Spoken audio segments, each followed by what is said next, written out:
Welcome back to Nick Lenz Comic Corner, classic known classics.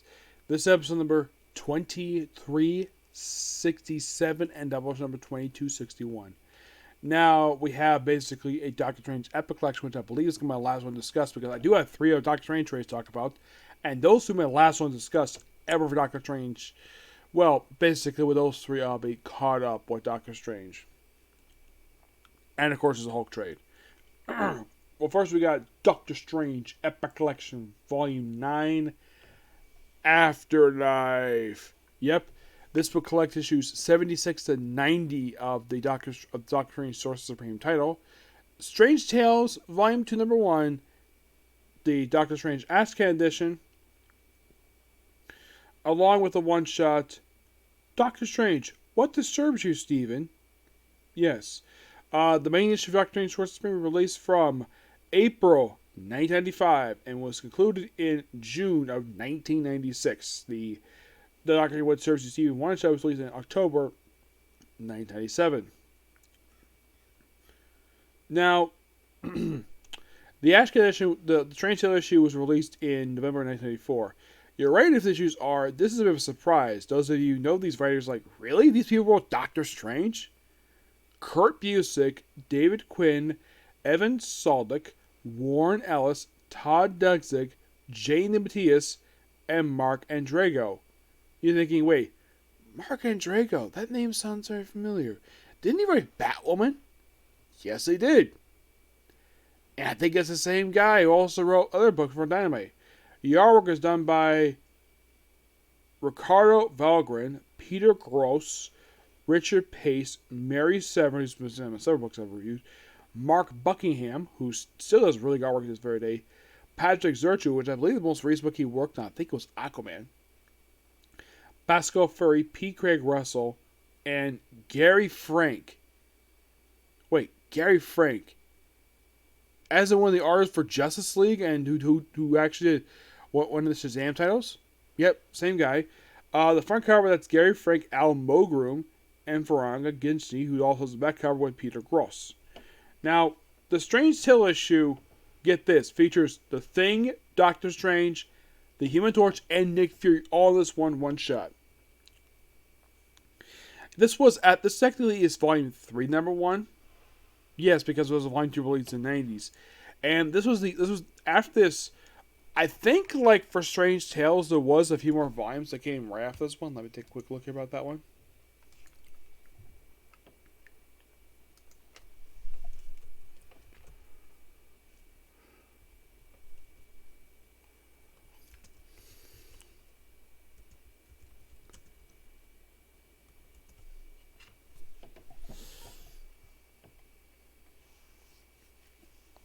Yeah, there was a Volume 4 released. But that was just a quick series that mostly lasted for just 2 issues because it got canceled, probably due to low sales, released in 98. This book was released in 94. So 4 years later, we had another volume, and it lasted for 2 issues. No, not knowing the reason why it was canceled, it just basically Oh yeah, and then after that we had a Volume 5, which is basically part of the Marvel Knights imprint, or basically was 3 issues, and then we have Volume 6, which is called Doctor Strange 2, or Strange Tales 2, and that was it.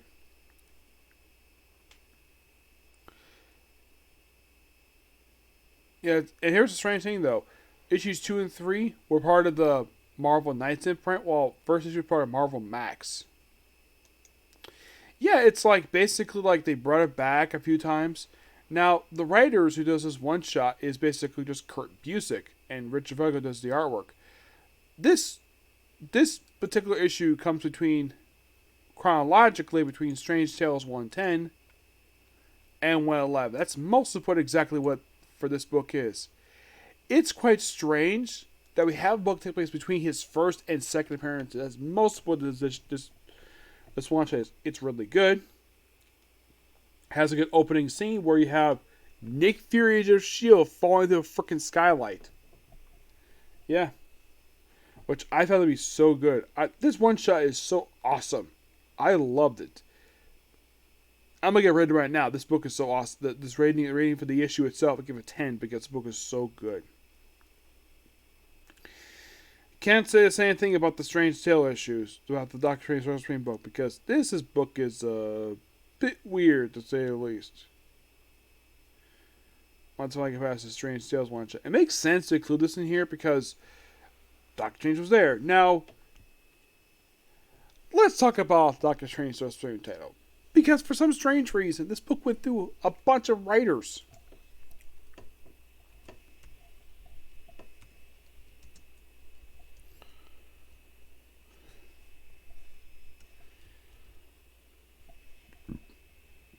Yeah, and also with this issue you have where Doctor Strange is wearing glasses now in these issues.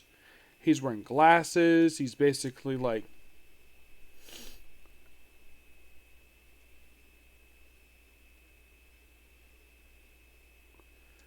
And here's something really weird, though. Like...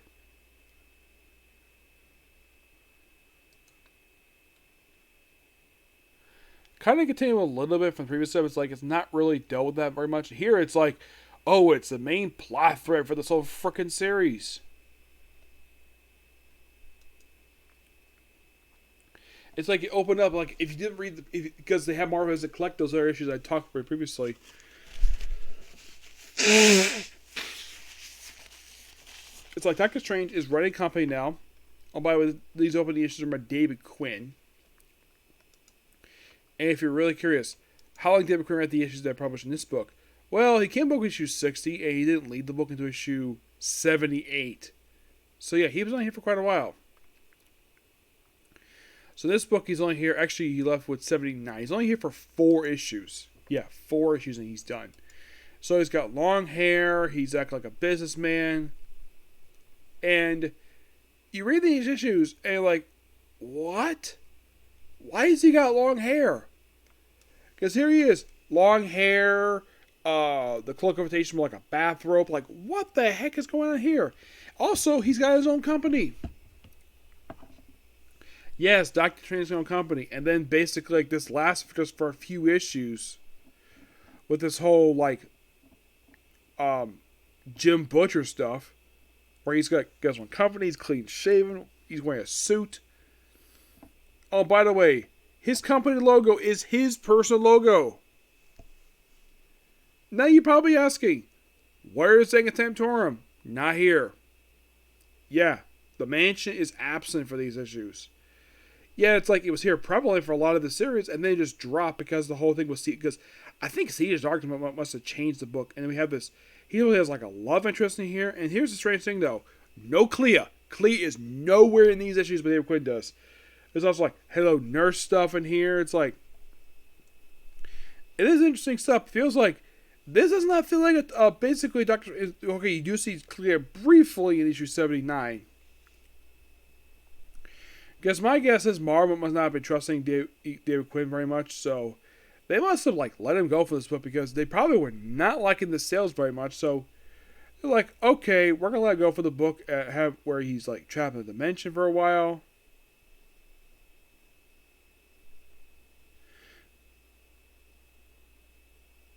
And then basically like you're back in the thinking store for like briefly for one issue. And then like the very next issue, it's like he basically like he changes look again. To now where he first starts out like looking like this. Where his hair is really, really long. So he decides to go home. So, yeah, so he goes back home to Bleecker Street. I think this is... If this is supposed to be his mansion, it does not look like his mansion. It'll look like something different. He takes a bath. Lifts his answer machine after he cleans himself up. And he proceeds to cut his hair and trim his beard. And have this weird panel like elsewhere stuff that he shaves off. And then as he meditates for a bit, and then you finally see his face, like, oh, it's like nice clean shaven. It's almost like, by the way, in case you're curious though, David Quinn is not the writer of this issue. Nope. He left. What issue 79? Who was the writer of this issue? Warren Ellis. Yes, Warren Ellis. So basically, we jump at 4 months future for reasons. And then we have stuff that with Over the Edge with the very next issue. Yes, Over the Edge. Yeah, the Over the Edge stuff, which is something was going on Marvel at that point. And yet, here's the thing, though. You have Warren Ellis takes over the writer for this book, and you also have Todd Donick does his cover. Now you're thinking, how long does Warren Ellis stay on this book for? The answer is not very long. He stays on here for roughly 3 issues, and he leaves. Yep, he leaves after only 3 issues. And then Todd Sareko is pretty much the regular writer from this point forward until like the end of the series. Yeah. Pretty much by the time the book ends, he's like, well, actually, no, he gets replaced. Let's see, when does he get replaced here? I think he got replaced with issue. Okay, he got replaced after 85. So Tom Dreck is only here for a few issues. And then Rick Baron Mordo. It's almost like basically James Matthias. He must have realized, though, that the book was not doing too well. So let's just bring Dr. Strange back to what he normally does. Like, you all the business stuff, all the weird stuff, basically, what David Quinn was doing. And it seems like, though, that Warren Ellis was trying to go away from that, but at least got him a new outfit, which, yeah, gotta praise him for that.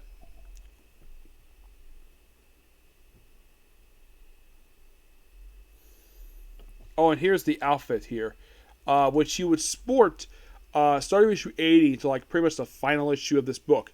Yeah, which I don't mind the look per se. I prefer the classic look, but yeah, here's more full look per se. But that's his look for pretty much the rest of the book. Mm-hmm. Now, why in the world would have Doctor Strange hiding to, of all things, Over the Edge? I have no idea.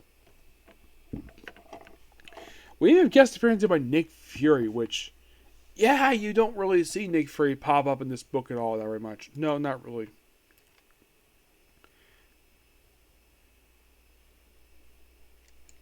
But I do appreciate, though, we brought back Baron Mordo, who've been... Here's the thing. The guy had not appeared in the book for quite a while. Like, he was a recurring character in this very book, and then he was dropped after issue 40, brought back for 3 issues, and then dropped again. No, I'm not kidding about that. He was dropped again. Yeah, and also for strange reason, they changed writers for James Matthias, and he's your writer for the remainder of the series. We also introduced Astrid Mordo, who is, get this, Baron Mordo's... This is kind of weird. Yeah, where she's basically his niece slash daughter. It's really, really weird. And she's here for like 2 issues.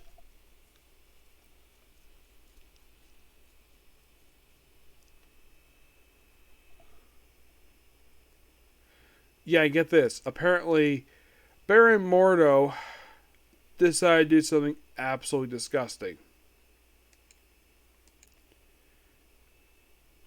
You're probably thinking, what the heck did Baron Mordo do? He spent the night with his niece. Yes, so you have his daughter, the product of incest. I'm not sure who the heck this idea was of Marvel. And it's a good thing, too. She only appears twice, and then she's dropped. And then Baron Mordo supposedly dies after this issue. Yeah, he dies. Oh, and by the way, his incest daughter, never mentioned again. Yeah, after this one appearance, his next appearance was being Kenny Origins. Let's see, that's a flashback. Let's see, I think it's a flashback as well. Let's see, you think, what would be his next appearance? His next appearance would be until Amazing Spider-Man 500 in 2003. This death happened in 1996. And then pretty much basically Tempo which, by the way, I'm hearing this book somewhat sporadically. Like, it was here, then it would drop out to issue 80, brought back for one issue, then brought back for two more issues, and that was pretty much it. Yeah, basically Tempo, that was kind of basically Dr. Strange's company, and this whole Afterlife arc basically is like 2 issues, and then we had the final issue. Oh yeah, and supposedly the company's taken out by Wong, which that's not brought up again. Then we have the Bride of Kuzan for the final issue. Yeah, this basically, how should I put this? It's like basically this book feels, the final issue felt like a basically what you think of Doctor Strange. We have Victoria Musty from the pages of Darkhold Pages of Sin, who's a Chris Cooper character. It's like, okay. It's like we ended here. I'm like, we ended that basically back to traditional Doctor Strange. Oh, by the way, this ain't contained Tarum. Yeah, for some reason that throughout these issues, the building was absent for a long period of time. And you're probably asking, when was the last appeared in this Sorcerer Supreme book? Well, I'm going to answer that for you. It had been a while. Yes, it has.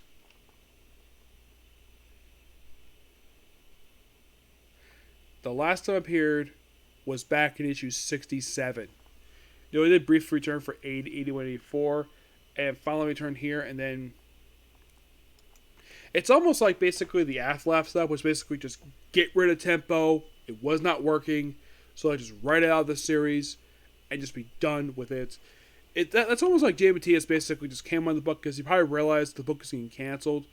So he's like, okay, we're going to run up any kind of plot that we're going on here. We're going to use his daughter, who was never mentioned again. I feel like a very confusing book, basically, for the remaining 15 issues, but it felt very confusing. The tone was all over the place. And this is probably my honest opinion why the book was canceled.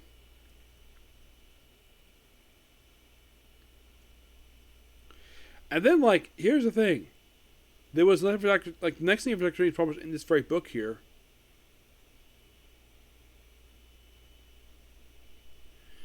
was not published until like a year later with what Decision Disturbs He, which is a reimagining of an old Doctor Strange annual. Oh yeah, the Ashcan book, just a preview of the book, which they included in here, because why not? Yep. Now, Doctor Strange would serve you, Steven.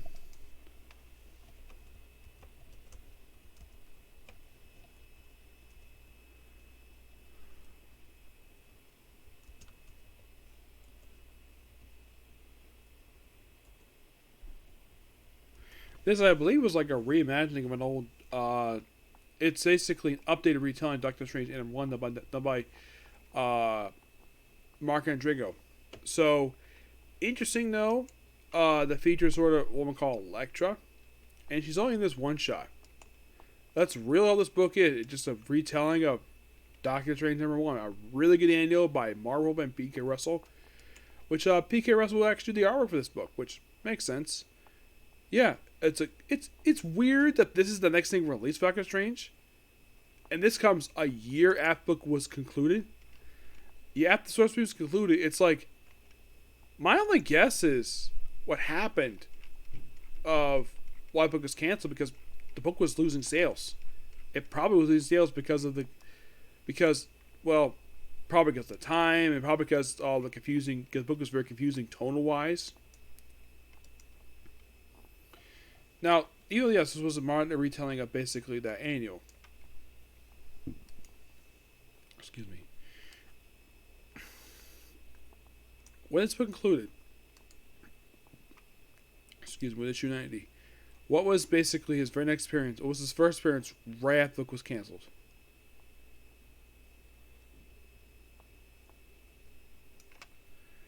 Next appearance after this, he appeared in Thor 500. Yep, popped up also in a couple of shows: Ghost Rider, X-Men Unlimited, X-Force, the All X-Men / Marvel All X-Men miniseries. One show called Amazing of Strange Hands.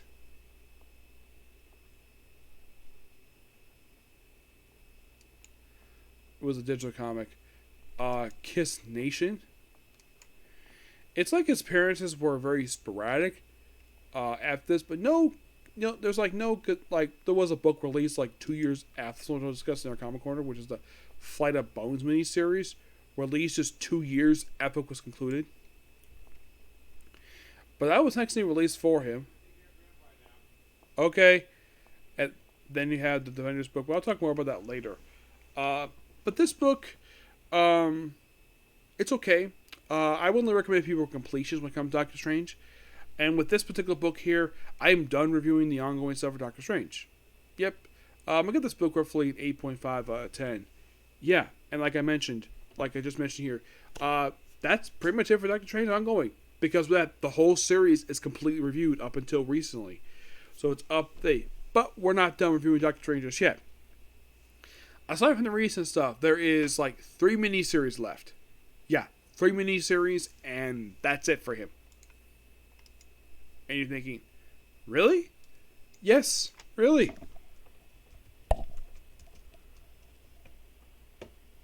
Because that's the honest truth. It is just roughly just 2 miniseries.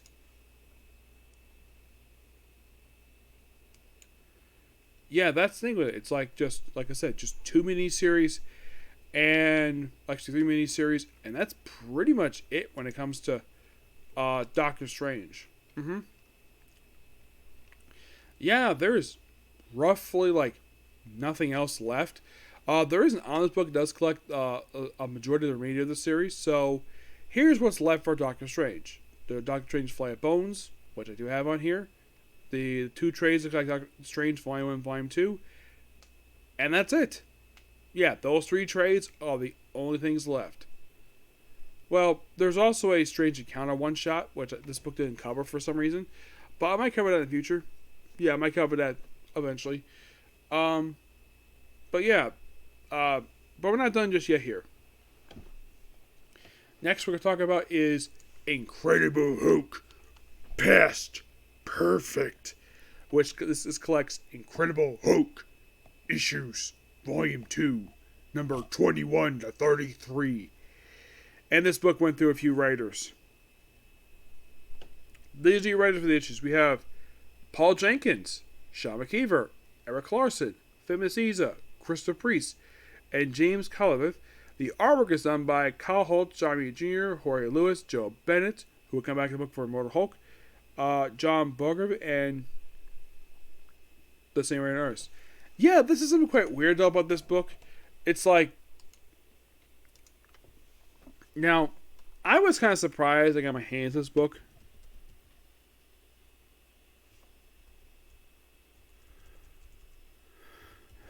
Because basically, I did not really expect to get my hands on this at all. Now, so we first started out with basically a maximum security tie-in. Would also return a character called Hack, who would appear in the book when the previous writer of the book was writing the book. Let's see. Yeah. By the way, this book covers a period of this October 2000, and it concludes in October 2001. So yes, this covers 1 year worth of comics. Paul Jenkins is your starting writer for this book. You think about Paul Jenkins. Didn't he just talk about one of his books? Yes, I did. I talked about basically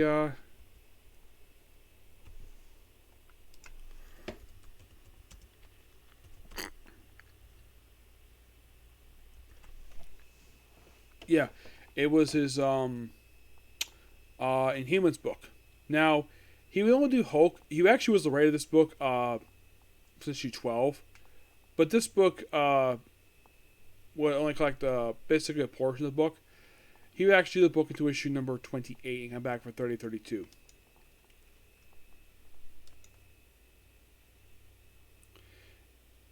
Yeah, then it's basically, we need to use these characters as like, and you're thinking, where's Abomination? Where's like Hulk stuff? Not here. It's basically Hulk just wanted some neighborhoods. like, you have a two-part deal with that, and then we have where, and then finally, issue 24, we finally have basically some Rick Hulk stuff. Now, Abomination, the last appeared back in the end of the previous volume of the book, and here he returns here for this issue here, and he's here for a couple issues.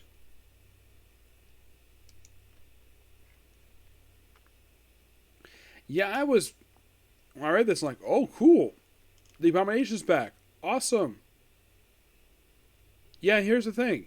At this two-part appearance, next appearance will be until Incredible Hulk issue 50 of this book. Yep. And he appeared somewhat after this. Not a lot, per se. Yeah, and we also see a return of General Ross, which he last appeared back in the previous issue of the book. Actually, before 24, his most previous appearance was issue 20, which I may discuss in the future. Yeah, always one of my arc. I think it's just a quick two-parter. Which I think was really cool. We got a chance to revisit this by Paul Jenkins. And then, like, okay, we have Sean McKeever take over as a co-writer of the book. We have Hulk fighting Killer Strike. Yes, Killer Strike. Now, Killer Strike last appeared back in Here's for Hire number 4. And he's here for one issue next time he appears in Secret War. Which came out 3 years later. Yep. Yeah, Doc Sampson on this book. We also have Devil Hulk. We deal with him in issue 27, which, by the way, they decided to give a sort of legacy number here, where issue 26 was considered to be the 500th issue for the series, because this book is on the legacy number of being,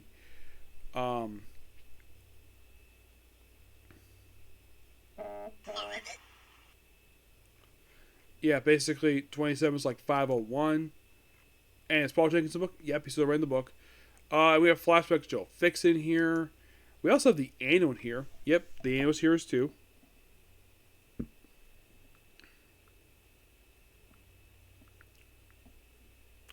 Yeah, surprisingly, it included the last annual release of the book, where it featured guest appearance by Thor, and this is done by Eric Larson, which is interesting. Which I think this was the only Hulk book he worked on.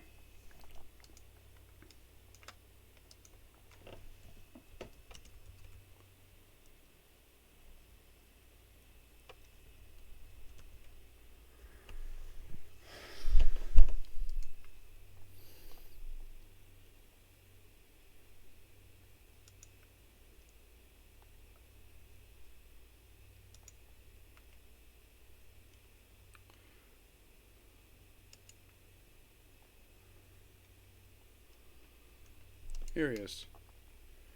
So, in the case of his Hulk stuff that he worked on, yeah, so he did work on, aside from this annual, he worked on a little bit.